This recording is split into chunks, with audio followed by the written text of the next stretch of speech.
Come in. Welcome. I'm E.G. Marshall at my usual stand. 5,000 years ago is just a minute ago, a blink of the eye to some men. To them, the morning of the world is just a tick of the clock away. They are that small group of scholars and scientists known to the rest of us as archaeologists. Men and women who coax the secrets of the past out of the bosom of an ancient earth, who scratch the long-hidden wonders of antiquity from a soil grown hard with time. Your shop is filled with so many strange and beautiful things.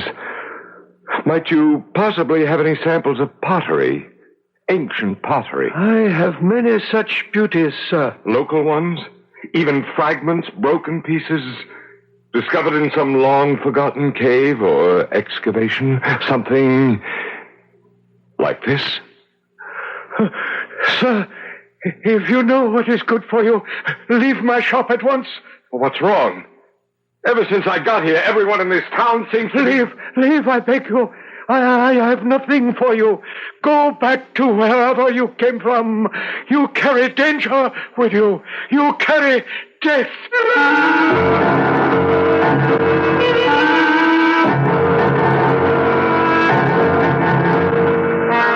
Our mystery drama, Journey into Nowhere, was written especially for the Mystery Theater by Arnold Moss and stars Kurt Benson and Joan Lovejoy.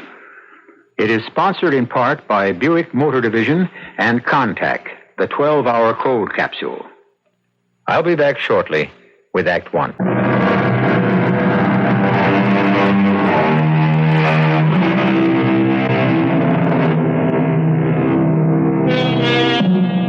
In a far-off country near the Persian Gulf, the sun has been beating down brutally, blisteringly all day.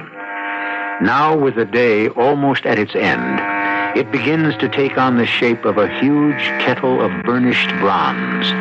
Native workmen have been digging under that blazing sun in the white sands that are hemmed in on three sides by towering black cliffs.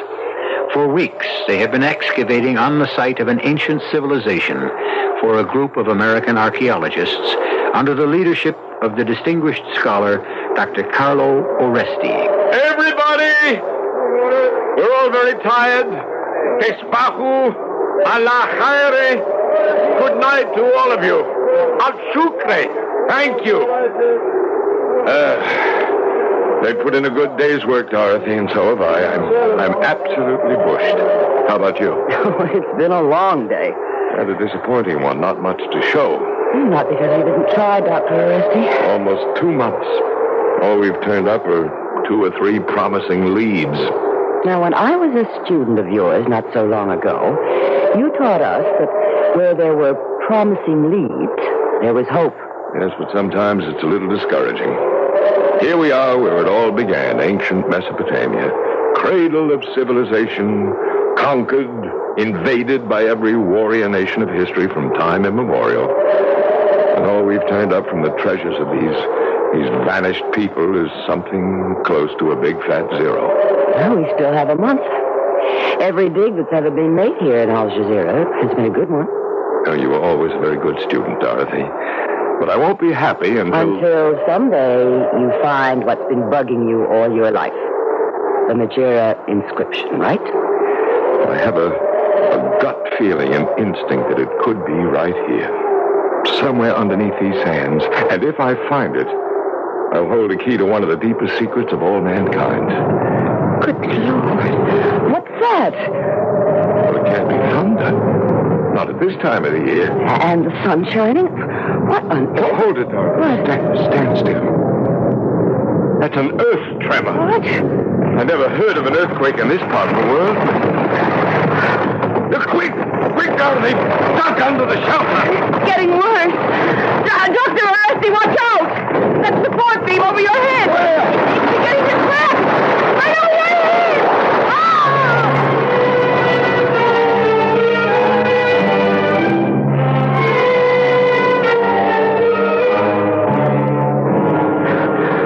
Are you all right? I think so. Little bump on the head. I guess I got away from that falling beam just in time. That earthquake, or whatever it was, came out of nowhere. Strange. You think it might have disturbed anything in the dig? I doubted it. It didn't last more than several... Dorothy. What? Don't move. Stay right where you are. What is it? Look there.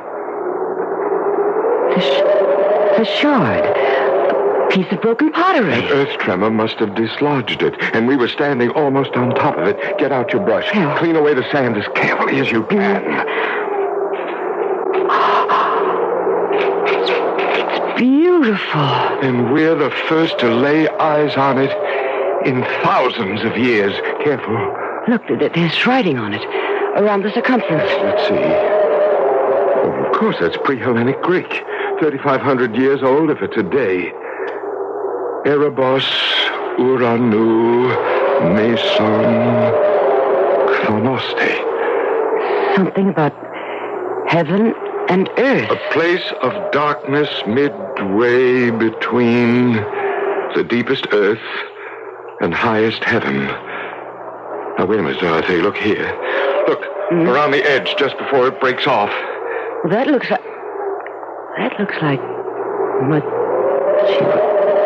Majira. Majira.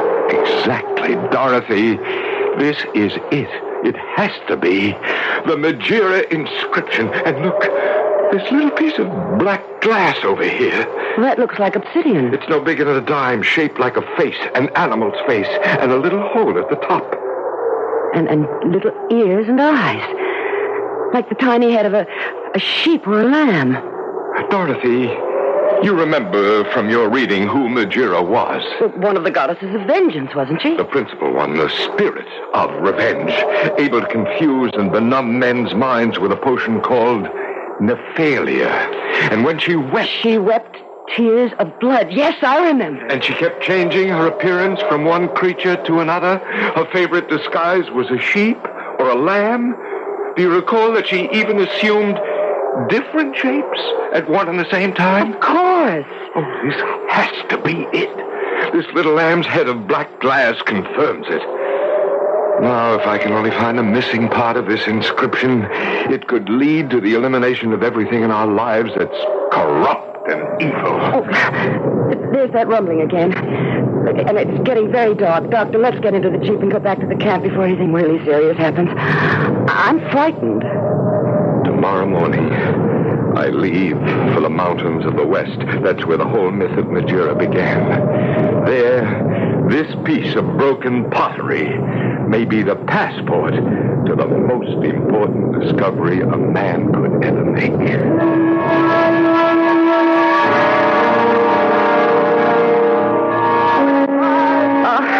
I wish you'd change your mind about this trip. Oh, there is nothing to worry about. You have your bus ticket? Right here in my pocket. And my revolver, just in case. Well, let's hope you'll have no reason to use that. Dr. Oresti, one question. Huh? In the mountains of the west, where you're going, you say that Majira is very real to the people who live there. That's one of the reasons I'm going. You mean to say they actually claim to see her? So they say. In different forms, under different names. And if she exists for them... She will exist for you? Until I find her and try to destroy her. But how do you destroy something that doesn't really exist? A myth, a legend. It's not as if Majira were really an actually living creature. Well, that's just the point. If I can find a way to destroy the idea of Majira in the minds of the people, then the idea of vengeance, of getting even with the other fellow, will be killed. It may be the beginning of a way to find peace in the world. I see. Well, be careful, Dr. Oresti. And good luck. Thank you. Oh, by the way, I put a string through the hole in the little black lamb's head we found at the dig, and I'm going to wear it around my neck as an ornament, like this. For protection? Why not? If that doesn't protect me, I don't know what will.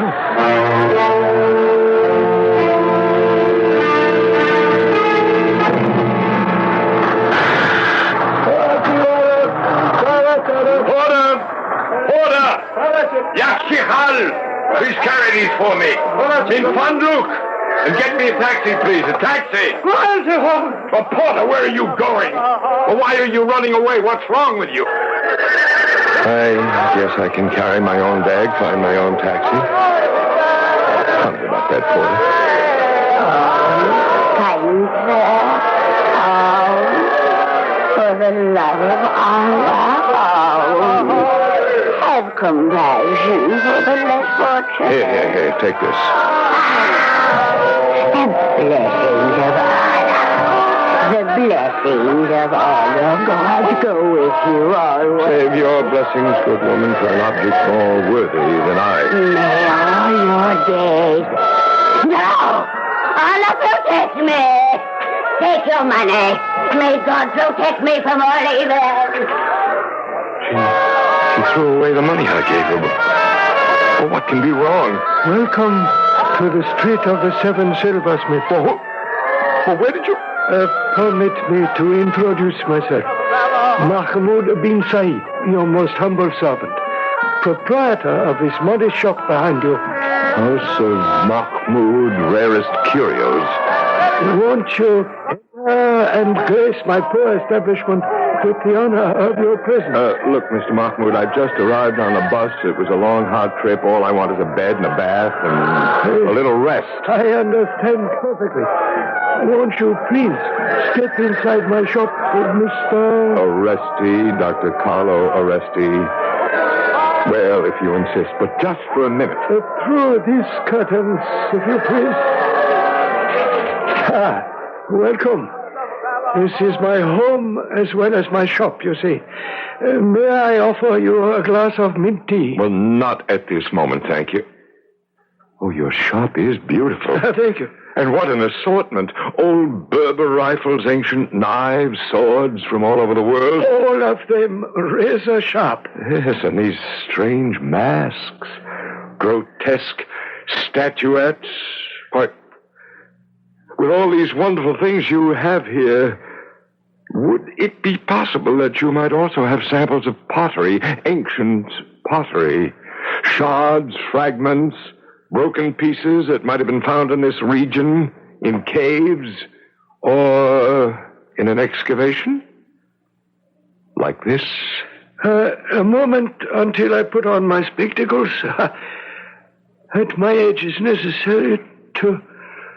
Dr. Oresti, if you know what is good for you, leave my shop at once. Oh, what's wrong? Ever since I stepped off the bus, everyone in this town seems Leave, I beg you. I have nothing for you, nothing. Go back to wherever you came from. You carry danger with you. You carry death. Go. Don't push me, please. Just tell me why and I'll go. Now, why does everyone run away from me? And what are you talking about? I carry danger. I carry death. That talisman, the little animal head you wear about your neck, you know its meaning. It is one of the faces of Majira. This is why people run away from you. You terrify them. Well, then I'll take it off. You are trying to destroy Majira, correct? Abandon your search, for she will destroy you first. I am not frightened. You should be. My people are, and they know. They know Majira. She fills them with a terror that cannot be measured. You are familiar with her weapons? I think so. The tears that are not tears of salt, but tears of blood. The potion that dulls the senses. The many different shapes that she assumes to confuse you, especially that of the black lamb. I know them all. And you know that above everything else, Majira will stop at nothing to keep her secret hidden. The secret you are trying to uncover. I know the risk is great, and I'm willing to take it. What was that? Who's laughing? What laughter? I hear nothing. I could have sworn I heard the voice of a girl, a young girl, laughing. You imagined it, I am sure. Now, if you will permit me to show you a few of my treasures. If you will look over your head. just above the chair on which you're sitting. I see it. A coat of mail. No. Next to the coat of mail. What's that? That stuffed animal head mounted up there on the wall. Oh, no. It is nothing, Dr. Oresti. The local taxidermist had no room for it. He gave it to me. Well, why do you keep it? It's a curiosity. The head of one of our local mountain sheep. That laughter. It seems to be coming right out of the mouth of that lamb.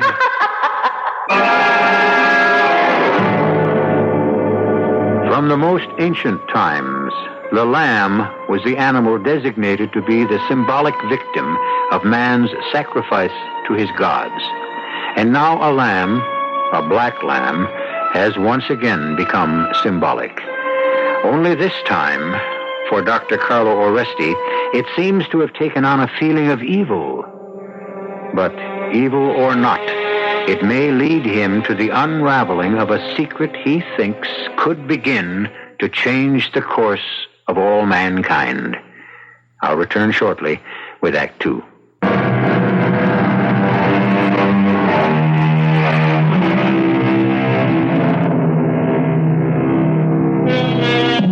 Dr. Carlo Oresti, archaeologist, has traveled halfway round the world searching for a piece of pottery thousands of years old.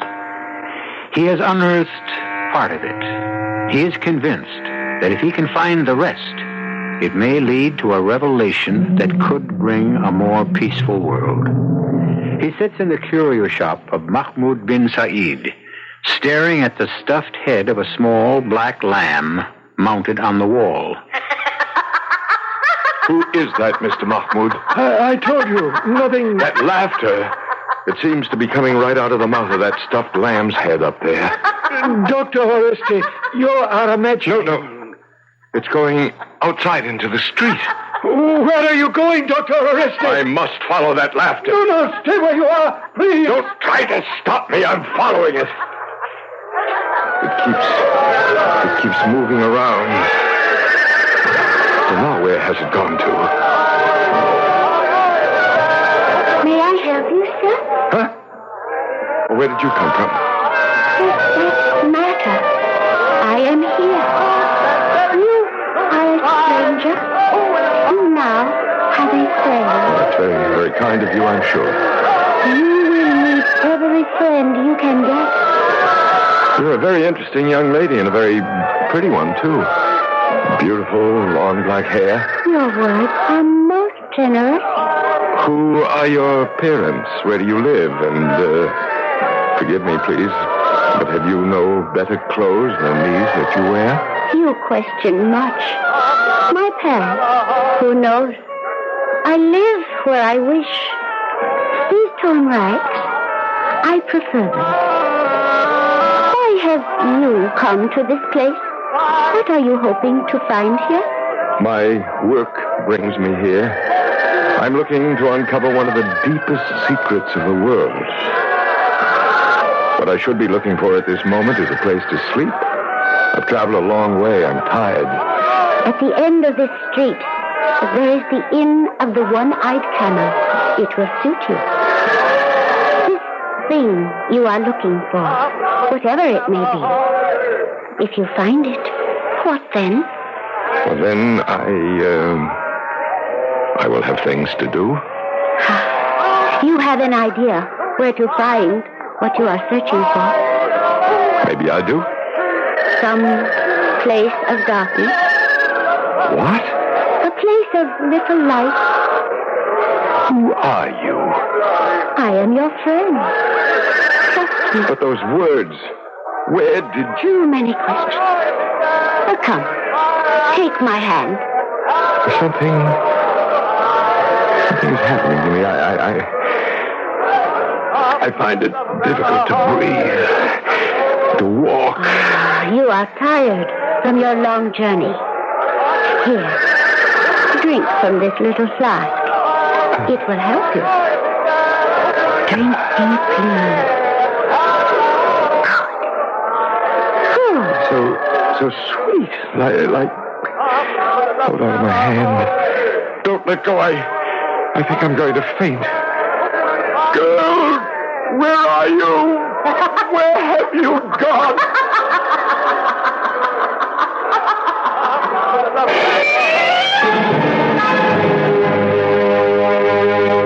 Erebos, Uranu, Meson, a place, darkness, midway. No, don't try to move. Be quiet, Dr. Oresti. You will be well. Well, who are you? Oh, you're the man from the curio shop. Mahmoud bin Said at your service. What happened? I left your shop looking for a place to sleep. I know. Well, where am I? What place is this? You are in my humble home, at the back of my small shop. You are welcome. Well, how did I get here? You are taken ill. Momentarily. You fainted. In the street. I remember she gave me something to drink. Who gave you something to drink? As I left your shop, a young girl came up to me. She seemed to know what I was here for. What else? Why, I asked her who she was. She took hold of my hand. I grew dizzy. And she gave you something to drink, very sweet. Yes. And then I just passed out. I have done my best to warn you, Doctor. She knows why you are here. She will do all in her power to destroy you. Dr. Oresti, go back to your own country. Well, what are you talking about? I am talking about Majira. Who else? Are you telling me that the young girl in the street... Rest quietly, sir. I will go bring you some cold water to drink. I shall be but a minute. It's so dark in here I can hardly see. Is it night? You? The girl who... How do you feel? What did you give me to drink? A small drop to warm the mind, the heart, the soul. Well, where are you? I can't see you. It's grown so dark. Here, at the back door. Rise from your bed and follow me. Follow me and trust me. Here is the cold water, Dr. Oresti. How did she get in here? Again? You saw her again? Yes, she was right here beside the bed. Sir, I fear most gravely for your safety. I'm not afraid, Mr. Mahmoud. I have a mission to fulfill. More important to you than your life? I've already wasted too much time. I'm going. No, stay where you are. Take your hands off me. Let me up. I plead with you, do not leave this room. I have an appointment, and I'm going to keep it. And where is that? I'm not absolutely certain. All I know is that it's a place of darkness, midway between the deepest earth and highest heaven.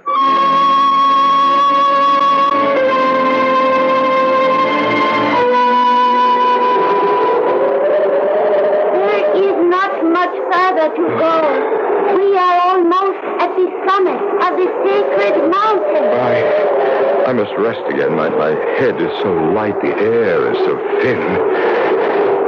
We must be up 7,000 feet. Do not stop. I will help.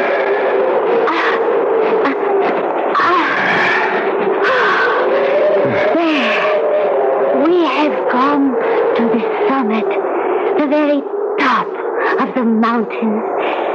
Everything is pitch black. There's not a star in the skies. It is past midnight, and perhaps a storm comes. You will stay here with me? I led you here. I have not the slightest intention of leaving you. Tell me, why have you brought me to the top of this mountain? Because it is sacred to us. Here, sit down beside me on this flat rock. Oh, your hand. It is bleeding. Oh, it's nothing. I scraped it on a rock as we were coming up. I kiss your bleeding hand. The taste of your blood is exciting. Hold me in your arms. Tighter. Now, look into my eyes. I can't. What's wrong? There's a pain in the back of my head. I can hardly see. My head is beginning to spin. It is the height of the sacred mountain. You are not used to... Don't let me fall. Of course not, my dear. For you. The very best of care.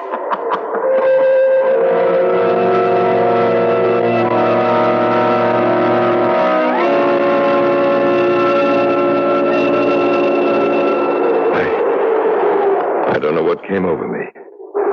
There was a stabbing at the base of my skull. You are a fool. Why do you not return to your own country instead of playing this child's game? Child's game? That piece of pottery you had in your knapsack. How do you know about that? I never told you. Ask no questions. That piece of pottery will lead you nowhere. It is meaningless. It won't be when I find the missing fragment. And you think you will find it? Where? A place of darkness. Midway between the deepest earth and highest heaven? Yes? You fool. Where do you think you are? This mountain is 8,000 feet above the level of the sea.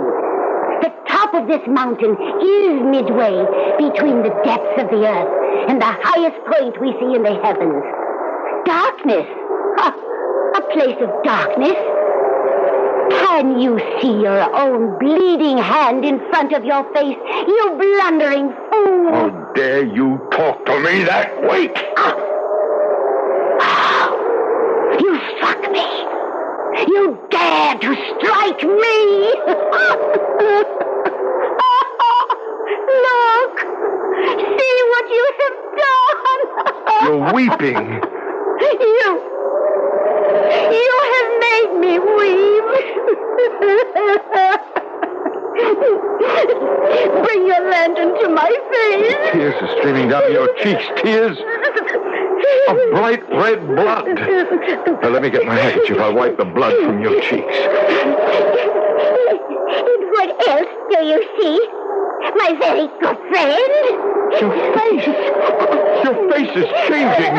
You're becoming an ugly old woman with cracked skin, and your hair... My beautiful, long black hair. is turning into writhing, terrible snakes. Their jaws are filled with poison, which they will spit at you. Hold me in your arms, as you did before. No, I can't. Caress my shining black hair. It is not hair. They're squirming serpents. They're spitting out their venom. You want me to die. Dr. Oresti! Dr. Oresti! Are you here? Over here. Dr. Oresti, where are you? I never thought I would make it to the summit. Are you all right, good sir? I think so. How did you know I was here? I knew the danger. I followed you. Where is she? Has she gone? The girl, again. I came close to losing my life. I think I would have if you hadn't come when you did. Fortune has been kind this night. Now, after I catch my breath, we had best go back down. The dawn begins to lighten in the east. And, sir... Yes, Mr. Mahmoud. Would you like to take our little friend with you? What friend? Where? Lift your light a little higher. There, on that flat rock. A beautiful little black lamb. I'll carry it down to the village. It's just... Where is it? Where did it go? It disappeared.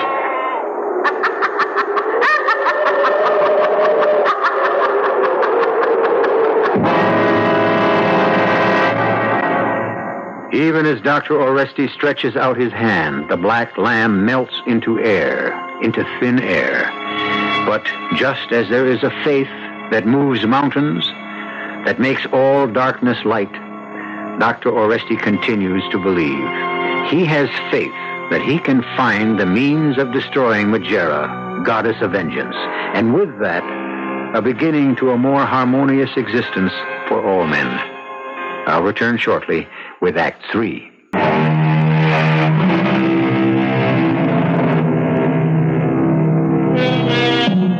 A philosopher of the Middle East has said that revenge is a luscious fruit, which, like the pomegranate or the persimmon, takes a long time to ripen.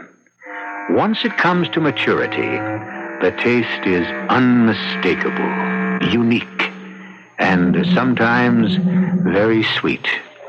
Dr. Oresti and his companion are on top of a mountain in a far-off land. A strange girl has been with them and has vanished. Then, for an instant, there was a small black lamb. As suddenly as it materialized, so suddenly it disappeared. And then... Look, Mr. Mahmoud. The lamb's back again. I don't understand. Where did it come from? Where did it go? Bring your light a little closer, sir. Right near its head. Oh, so do you see anything peculiar about this little lamb? Its eyes. It's as if blood had been dripping from its eyes. Like tears. Tears of blood. Are you telling me, Mr. Mahmoud, that this little animal... I tell you nothing, sir. She was here, Mr. Mahmoud. After a time, we quarreled. She tasted my blood. She embraced me. And she tried to suffocate me. She grew old and horrible before my eyes. Her beautiful hair became poisonous snakes. Dr. Oresti, it has been a long and exhausting night for both of us. Shall we go down to the village and try to get some sleep? Not just yet. What are you doing? Put down that gun. I came almost 10,000 miles to do two things. To find the missing part of the Majira inscription, and I failed in that. And second, to destroy Majira if I could find her. Mr. Mahmoud, I have found her. You missed. The lamb is running away. Something wrong with this gun. Ah, too late, sir. It has escaped down the mountainside. Now, shall we go? Wait. Just a minute. Look. Right here where the lamb was lying. Put on your glasses and look. This broken fragment of pottery that the lamb was lying on. The same shape. The same colors. It has to be the rest of the Majira inscription.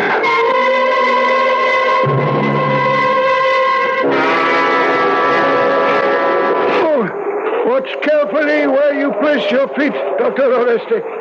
These mountain paths can be most treacherous. Thank you. I'll be careful. How much farther do we have to go? Once we get past this huge boulder before us, we shall catch our first glimpse of the village. Mr. Mahmoud, don't move. What is it? There, on top of the boulder. A black lamb. The same one. Only this time I'll get it. Now you just watch. What's the matter with you? You fell right against me. I'm most sorry. My foot slipped. Yes, and I missed again. Dr. Oresti, look, over there. Well, not another one. Still another black lamb? Yes, and see, another, and another. A whole flock of them. And every one of them jet black. They're heading toward us. They're going to push us right off this cliff. What do we do? Send your clowns. Let me try to take care of them. What's that? It sounds like the voices and wings of many birds. You're right. There are thousands of them. Flying straight toward us, toward our heads. Well, what are they? Crows, ravens? Blackbirds of some kind. They're coming in a straight line right at me. Go away, you filthy birds! Go away! Go away! You ugly thing! Away! Away!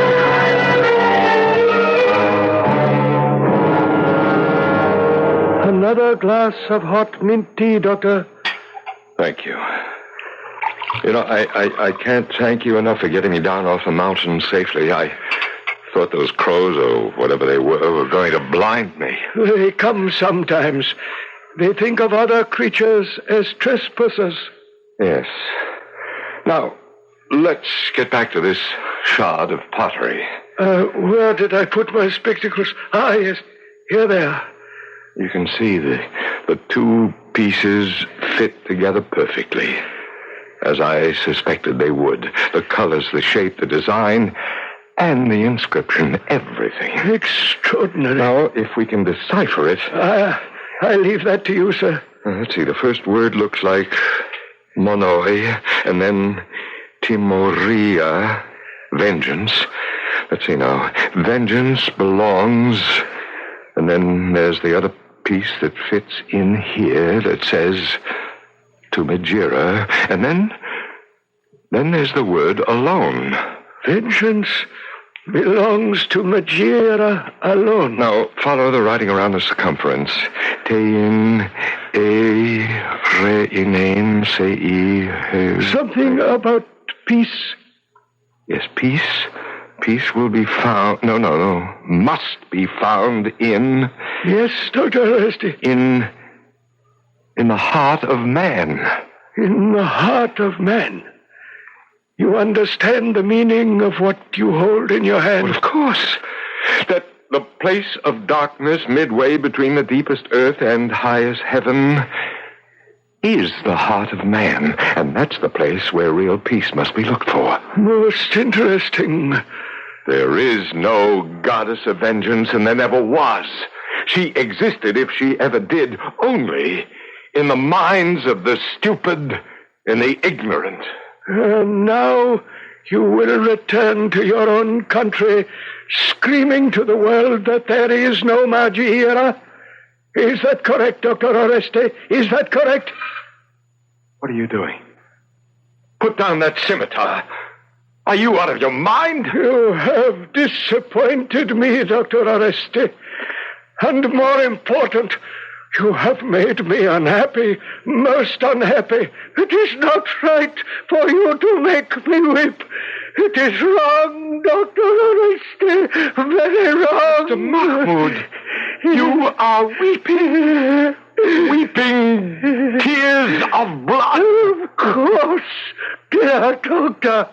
And now, would you like me to change my shape into a little black lamb, or an old and ugly hag with snakes for hair, or perhaps a beautiful young girl, or a flock of crows on the mountainside, and then back again to Mahmoud, this kindly, elderly merchant of curios? Name it. I shall become what you wish when you wish it. You are... You see, Majira does exist. Now that you know that, this blade will make a fast end to you and your large secret. No!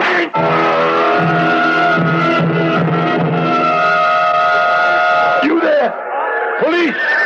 Police, come! Come quick! What is it, sir? How can I be of help? I've just shot someone. Killed him, I think. In self-defense. Who did you kill? How? Where? Back there in the shop. The proprietor. The proprietor? What shop? Are you blind? The curio shop. I shot and killed the man who called himself Mahmoud bin Said. Mahmoud bin Said? That's not possible. Why not? Mahmoud has been dead for more than 200 years. What? My grandfather used to speak of him, and his grandfather before him. What on earth are you talking about? Mahmoud, the mad one. He was said to live here on this very street of the Seven Silversmiths, behind a kind of curio shop. The tale goes that the poor man was completely out of his mind, poor fellow. The family line ended with his death. And how? Just how did he meet his death? Well, the story is that his life was ended by a shot from a gun. And who shot this Mahmoud? A stranger. A man who for some reason was seeking revenge. Seeking revenge. Seeking revenge. Seeking revenge. Seeking revenge. Seeking revenge. Dr. Oresti, Doctor, how do you feel? Who is that? Dorothy. Don't try to move. You're going to be fine. Well, I don't understand. The earthquake. But it's all over now. Don't you remember? Earthquake? When you ducked into the shelter here, the big wooden beam over your head split and came right down on you. Of course, I remember. I tried to get out of the way, but I couldn't. No. You had me worried there for a bit. You were out cold for a good whole minute. A minute?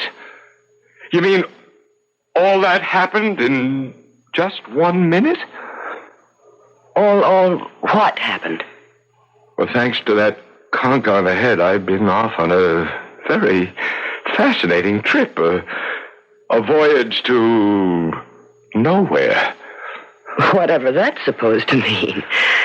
But tell me something, Doctor. Yes? That little thing you're wearing on a string. Where? Around your neck. Looks like the head of a little black lamb. I've never seen that before. Well, neither have I. How do you suppose it got there?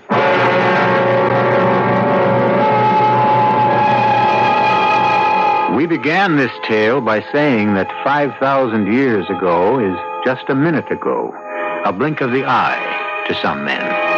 To them, we said, the morning of the world is just a tick of the clock away. For Carlo Oresti, it took just that 1 minute to carry him back hundreds of years to another time, another place, and another world. I'll be back shortly.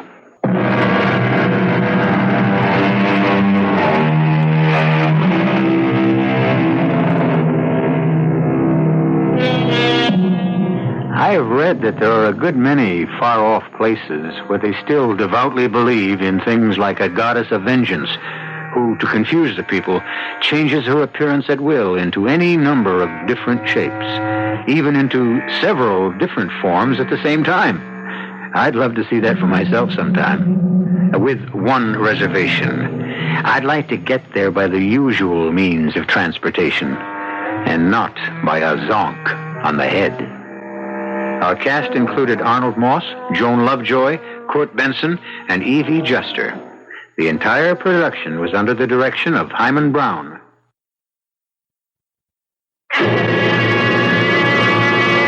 And now, a preview of our next tale. Did anyone examine you? Well, an intern looked at me and asked me to wait, only I couldn't, you see. Why not? Well, because I had to find somebody. I didn't remember who or where to begin, except with this. What is it? Just a piece of paper, like from a phone pad with a number. 380. What do you think it means? A room, maybe? There's no such room number in this hospital. Oh, I thought maybe it might be the old lady's. What old lady? I don't know. What was the old lady's name? I don't know. What is your name, miss? But that's the whole trouble, don't you see? I don't know that either. Radio Mystery Theater was sponsored in part by Anheuser-Busch Incorporated, brewers of Budweiser. This is E.G. Marshall inviting you to return to our Mystery Theater for another adventure in the macabre. Until next time, pleasant dreams.